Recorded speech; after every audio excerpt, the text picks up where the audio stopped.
Welcome to Humanity Moments. I am thrilled to introduce you today to my friend and co-author of Where's the Office, Will Lewis. I have found that the most impact that I had as a manager was when I asked key questions. When I asked her, for example, you know the story, but when I was head of advertising, I called together my best writer, my best visualizer. He did the slides for the chairman of GE. And my best journalist. And I said, I don't know how to look at an ad and evaluate it. Please go away for 2 months and come back and tell me how to do this. And I want to know how to give an ad a grade of 1 through 10. I want to evaluate it. It's a 1 or it's a 10. And they came back in a month and they said, you're killing us because we've got ads all over the wall. And I said, well, you got another month. You don't worry about that. But anyway, they went away and they came back in about a week and they came back and said, you're really asking about communication. You're not asking about advertising. Well, I didn't know I was, but they said I was. I said, communication is as simple as A, B, C, and you always start with C to receiver. He came back with this beautiful stuff, which became kind of the track that the train ran on after I left, but just by simply asking the question.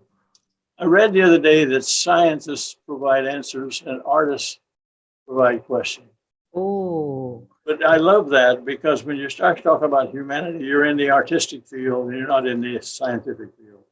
Mm. And so if you want to make a point of that, let me think about that for a while, because when I ran a Job Corps Center, I called together half a dozen brilliant people all the way from MIT to Las Vegas to spend 3 days with me.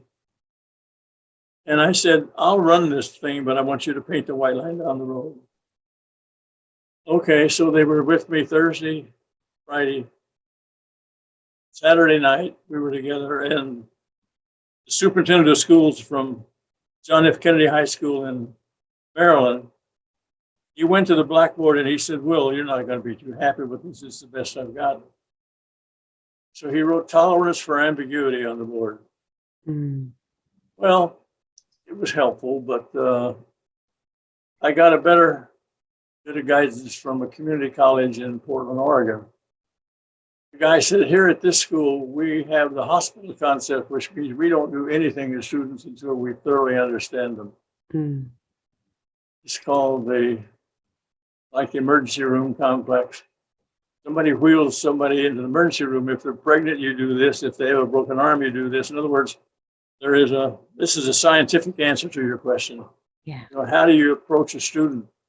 But the way that you translated it to use it in the school is where the art comes in, I think, because that's the scientific answer. This is the philosophy that we're going to use. We're going to move forward, getting all of the information, but the humanity is in the questions and the focusing on, we're not going to move forward and educate these girls without understanding who they are. And I think that's one of the most beautiful things that you did with the Job Corps and how you greatly impacted their lives is by asking those questions and giving them what they need.